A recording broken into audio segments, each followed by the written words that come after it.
Okay, great. Thank you guys so much for coming out. Yeah, thank you for having us. Eric, why was Project Superbloom created, and what need does it fill? So after the 2020 election, we saw a wave of political engagement with young people. We saw young people getting engaged on the issues, getting engaged in campaigns. And one thing we were not seeing was the engagement at the state level here in California. When you think about our state politics, California is well known as a very blue state, as a very climate state. But we really need to prioritize a lot of the involvement to make sure that we're electing leaders who are going to keep us on that path moving forwards. When we think about national politics, there's oftentimes trend to be disillusioned. Think about what happened last week with a lot of the shootings, and is Congress going to act on gun reform? Is Congress going to act on climate? But we see that here in California, we can act on that. So Project Superbloom has really started to get young people engaged on the state level, start thinking about the progress and hope and the path forward that California can chart, not only here in the state, but for the nation. That's great. That's great. I actually have a question that's not on this. It's about optimism. And my question is, I'm 42 years old, and I'm sort of on the cusp of Generation X and a little bit in the millennial, sadly. When I was growing up, and I was around the same age as some of you guys, there were things that happened, not so great, in the 90s as well. And we just sort of shut off and listened to music and watched Quentin Tarantino movies and decided that we didn't care about the world. And that was okay for us, and I guess not so okay for the world. I guess my question is, why is your generation looking at these tragedies and instead of shutting off and being cynical and apathetic, saying we can make a change? It's a lot of hits to the people that are your age and a little bit younger, and it's really inspiring. And I just want to know why. What's in the DNA of this generation that makes them so much more powerful and hopeful in the face of adversity? Yeah, I think young people right now are coming up in an age where we have had a lot going on. You think about facing COVID and facing, economic crises even when we were just in elementary and middle school, and just how we've come up in the world, and being excited and engaged in a way of we can make a difference. And I think we're seeing that in our educational system a lot more, is people are being taught from a younger age, and I think you were talking about this right before we came out. People are being taught from a younger age that your individual power does make a difference. We think about that from climate when we think about climate strikes that are happening just a couple of years ago, and how big that got, and how people felt really engaged in a way that they never felt listened to. And that's what we hear a lot in our conversations with young people and with students, is they want to have a voice. They want to be listened to in our political system that so often is kind of shut off, is very insider. And so they want to be able to have the one vote, one voice in our political system, and be able to have the same impact that every other citizen can have here in our political system. That's great. Do either of you have any thoughts on that? Yeah, and undoubtedly we're constantly surrounded by social media, so wherever we look, there's something happening. We can't just plug in our headphones. It's everywhere we go.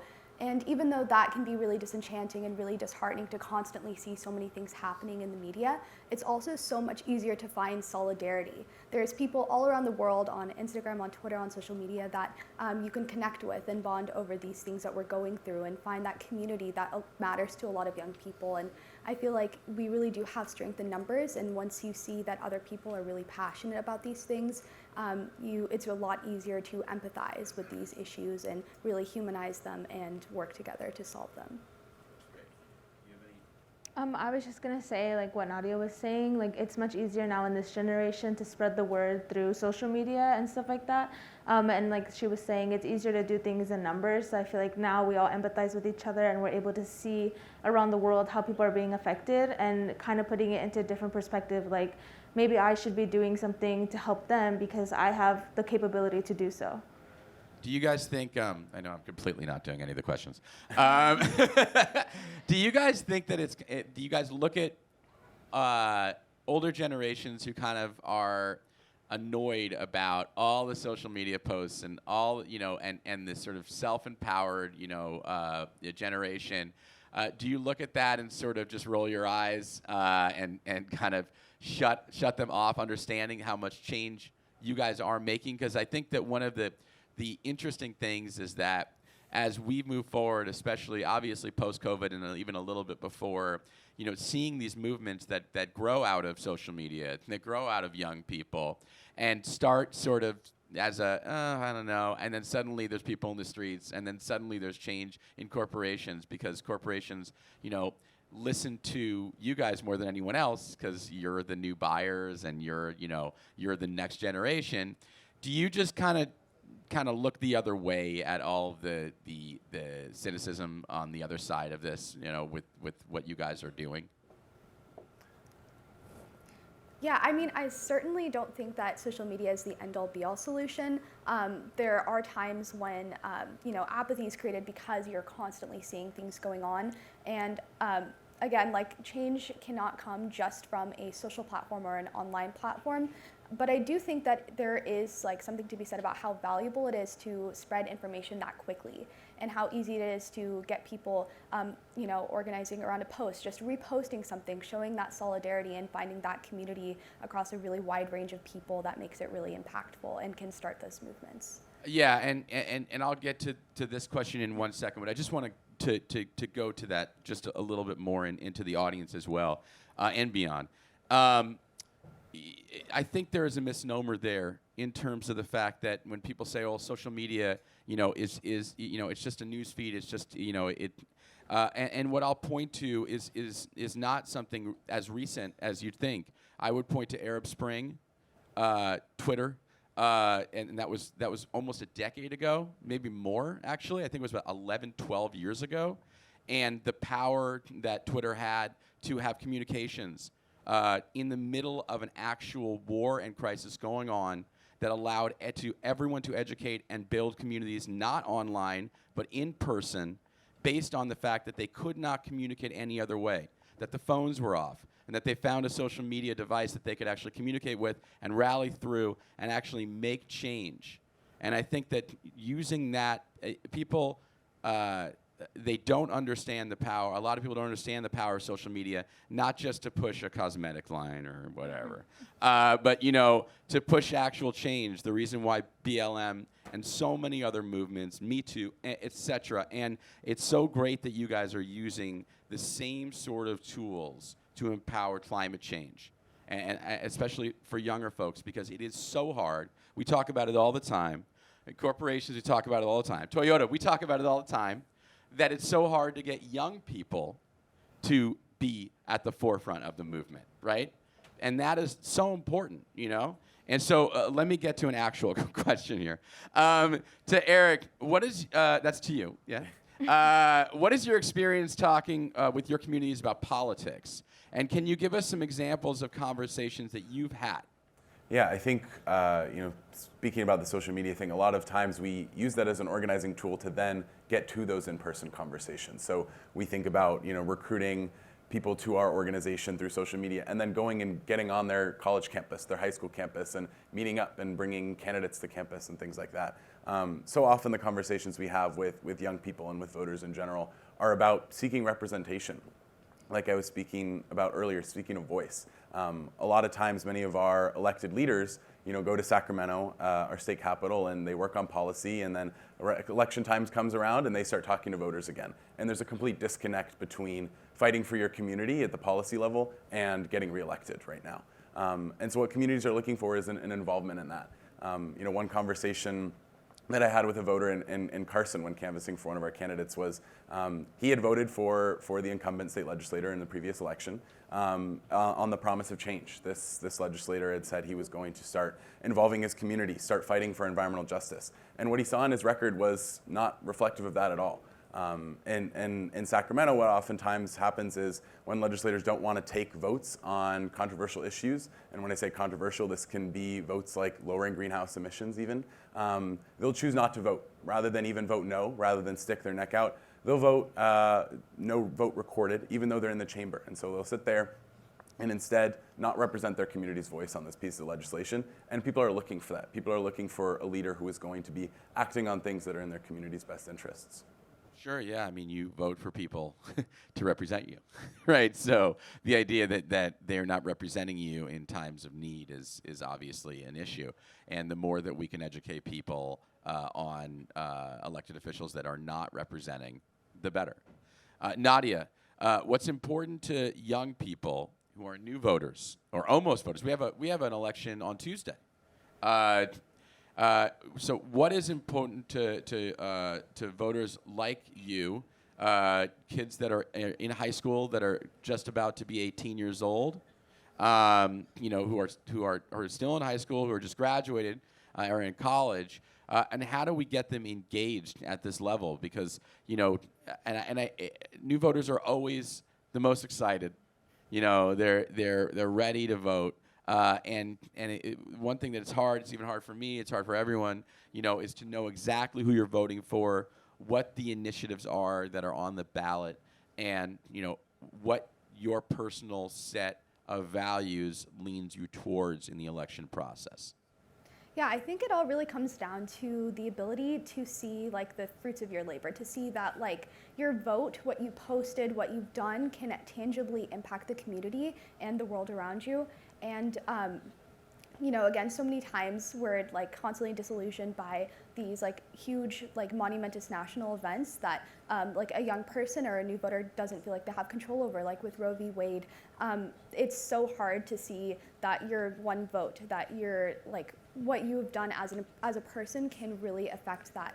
And so I think that the way we engage young people is to show them that the importance of local and state politics, and that's why Project Superbloom is really focused on getting students involved in politics and registered to vote, because even if it's really hard to see the impact on the national level, it's much easier to find that on the local or state level. And there's so much that can be done on those smaller levels to impact the entire nation as well, especially in California, because we are a very blue state.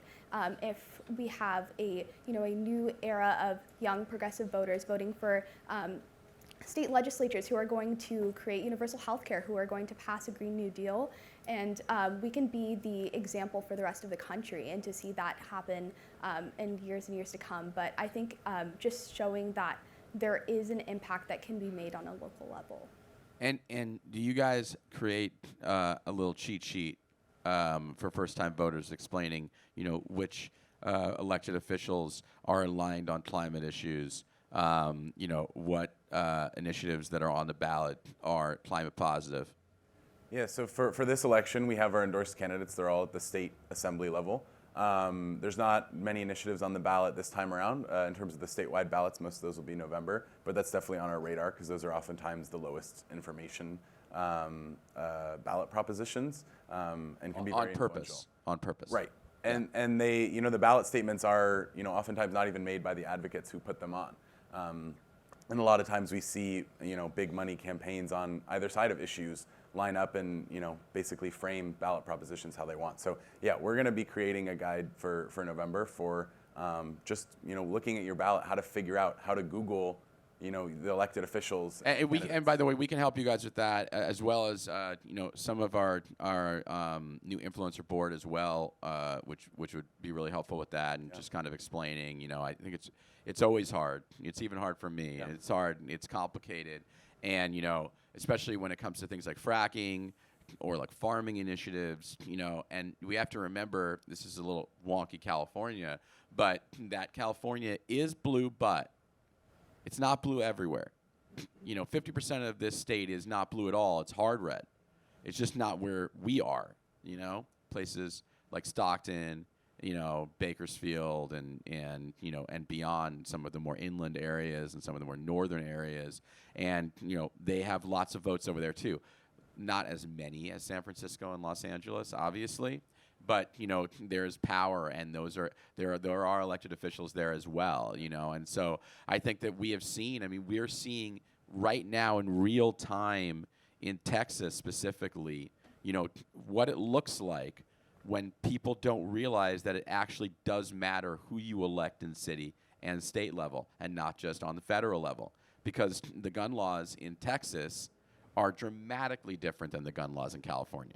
Like I believe there's a 2-week waiting period for the same kind of guns that there is like an hour waiting period, and you see the damage. And the same thing goes on climate with, you know, some states where you don't need to file at all to drill, you know, to frack in lower income communities and convince people to sell their land. And in California, the legislation is slightly different, but still could be better.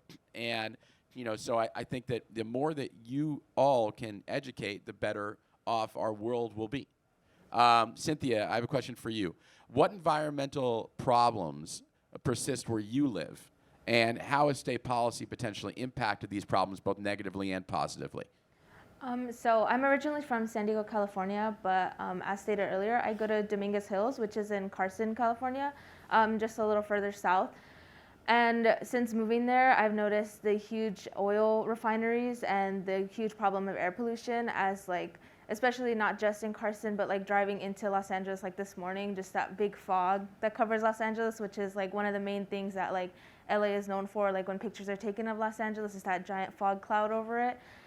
Because air pollution has been such a huge problem. And like Eric was stating earlier, some of our current policies, some of our current state assembly members have voted or chose to not vote on such climate policies, like requiring companies to report how much they're actually polluting into the air or actually trying to achieve carbon neutrality.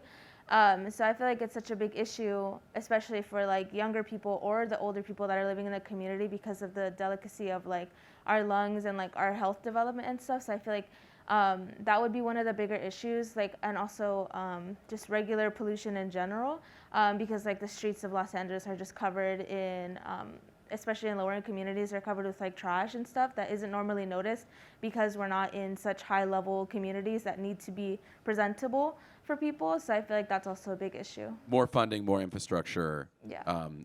in a variety of areas, right? Which I think, you know, obviously in the last handful of years has become polarizing with what exactly we move funds towards one way or another. And I think that, you know, there is a lot of confusion. You know, you want to defund something, but what exactly it is, and the trash is a good example of that, right? Like, we need to put more money into infrastructure resources to have safer environments. And just one more thing I wanted to ask you is, living around Carson, you know, and obviously City of Industry and that whole area, do you literally see as you travel the difference in air quality from that specific epicenter?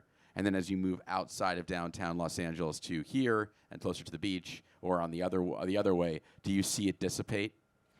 Yeah, so like I mentioned earlier, I just recently went back down to San Diego, and it was like a completely different like vibe, you know, because everyone always says like, oh, sunny San Diego and stuff, which is like, when you put it into perspective, it actually is like that, because driving from the like muggy, foggy Los Angeles and Carson area, like from my school and the university that I live in, you can literally see, like, instead of a skyline, it's just the bright lights of the refinery from Long Beach.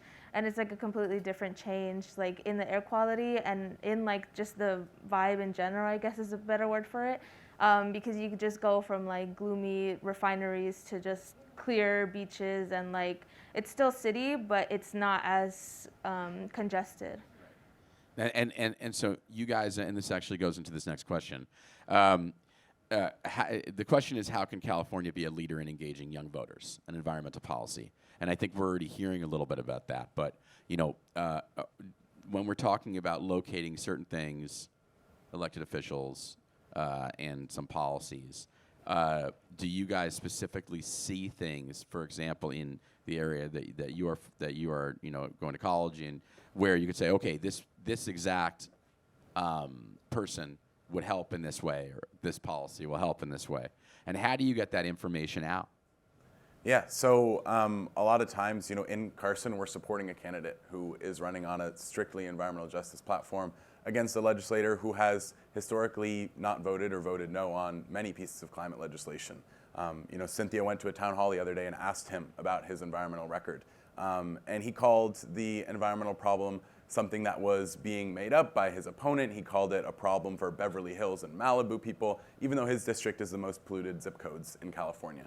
And so we see candidates who are running on climate justice platforms as people that we need to elect and people that we need to get the word out. And that's why we have people like Cynthia involved who are on campus there, who are talking to voters there and organizing every day up until the election. And just like we were talking about investments in infrastructure and climate, same thing goes for young voters. And this is all the way up to people, up to 35, up to 40. Oftentimes, traditional voter contact doesn't reach young voters in the same way. We think about TV ads. Young people are more likely to watch Netflix or watch shows recorded. We think about door knocking. Young people are less likely to own homes. They're more likely to rent or move around. We think about mail as kind of the other piece. Same thing, moving around different addresses. And those are the biggest things that politicians and candidates invest in. And so we're really focused on non-traditional ways, talking to people and getting out the word. And that's interesting. I have 2 follows for that. One is, I've met with pollsters and those folks before, and they're very, very, very hard still on the paper mail, that it's everything. And because of older voters that have a tendency to vote, and how little that actually has anything to do with people who are under even 45, because most people have, their digital mail for their bills. They don't even look in their mailbox half the time, and I don't even look in my mailbox half the time. And so it doesn't really resonate there. And I guess this gives my second part to this is I was not supposed to be moderating today. Jodie Sweetin was. Jodie has obviously been a figure in the entertainment world for so many years. And so this is my 2-parter for you coming, okay? So part 1 is, how did you get involved with Jodie in this project? And part 2 for all 3 of you is, was there a celebrity that sort of inspired you initially to learn a little bit about these kind of issues and make the change? Yeah, I would say for that first part, Jodie has been really active, obviously in entertainment, but also in the political world in Los Angeles. She was very active during a lot of the Black Lives Matter protests on Instagram and posting about that. And we reached out thinking she might be interested in some of our candidates, and she, very much was. And so has been involved for many months, helping us fundraise, helping us get connected to people in the political world, the entertainment world, who have these platforms to be able to share the word. So that's been, something that she's been extremely helpful with. And I don't know if either of you have answers to this. Yeah. So the second part is then, obviously, we are at a entertainment / environmental event, and there are, whether it be Smokey the Bear for people who are really old like me, or Leonardo DiCaprio or Inconvenient Truth, what were the things that inspired you guys that you saw in media that opened your eyes a bit about climate and about change? Oh, okay. Well, for me, growing up, when I was a little girl in middle school and elementary school, I would watch Ellen DeGeneres every day at 3 o'clock for an hour, and that was a big, when she started doing her her animal conservations. That was really big for me because I was for me being a little girl in San Diego, I was oh, that's happening, So for me, it opened my eyes to be wow, this world is so much bigger than me, and people like her are spreading the word. Why can't I do that? Or maybe I should be looking more into stuff outside of just my little bubble and my own life. Yeah. Yeah, for me, I can't speak to that too much. I wasn't a TV kid, wasn't allowed to watch a lot of TV, so I didn't really have a really big role model on the screen. But when I got on social media, I found role models there. Just through TikTok, it's so easy to find people who speak so eloquently and passionately about these issues. Can you expand on that a little bit? I know we're going to talk a little bit about it in a later panel, but the TikTok specifically, obviously, is a much more, I would say, positive forum than some of the other social media platforms, specifically for things like climate change. Can you kind of explain to people who are not on TikTok or don't really know that much about it, sort of how those messages come across in 90 seconds or less? Yeah, I think that it's so convenient and it's so easy and digestible to find that. And I feel like a lot of young people are especially deterred by politics because it seems inaccessible. It seems like something that they can understand. It's something that is like beyond them. But when it's put in a really short video and it's really easy just to scroll and to see someone who's like you, who's in your age group talking about it and so like passionate about it, it's really easy to empathize with it and to resonate and to find that I could also be doing this. I could also find where I stand on this issue. So you're scrolling the feed, right? And there's people dancing, and there's someone quoting a movie or whatever it is. And then you get to the next feed stop, and is it a straight up environmental message? What do those videos kind of look like?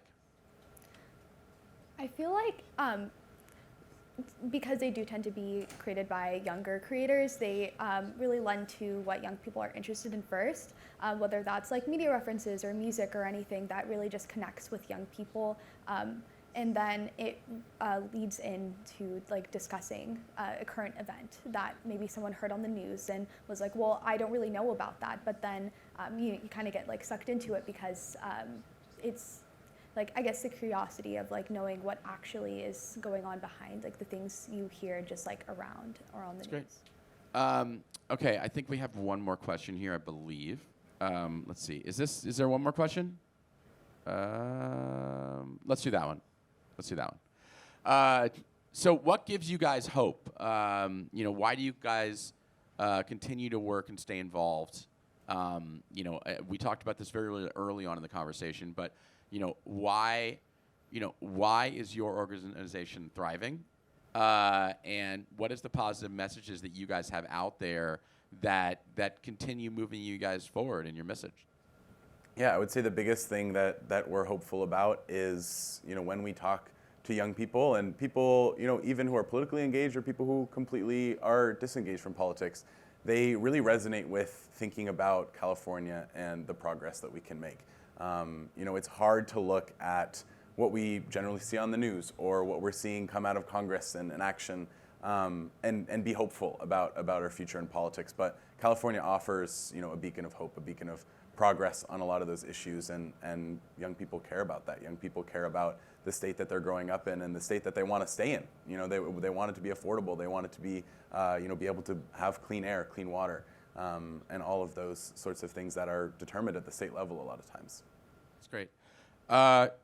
We did have. Where's the bonus question? There was a bonus question there. Oh, sorry. Jay has a question. You know what? We'll open it up to questions for like 3-4 minutes. How about that? Jay? Hi, do I have to stand up? I don't have to stand up. All right. Hi, everybody. I work for the Environmental Media Association. Thanks for being here. This is very inspiring. I have a question, because today I have this little pin on. It says Wear Orange. It's about survivors of school shootings. My sister is a survivor of a school shooting. She's a teacher, and she struggles a lot with her students that feel like they're doing this stuff, that they just did a walkout last week in response to the shooting in Texas, but nothing seems to change. How do you, when you put so much effort into something like this and, progress isn't made, how does your generation, which your generation is, it's so inspiring. Like my sister's students, even after everything they've been through, they keep coming to her saying, well, that we did our walkout, nothing changed. What do we do next? What is inspiring you guys to keep going, even though people empowered seem to not be doing what they should be doing? Go for it. For me personally, like growing up and like seeing and being part of all these protests and walkouts, like when I was in high school and even in college, like doing like the Me Too movement and the Black Lives Matter protests and stuff like that. And it's really frustrating seeing nothing being done.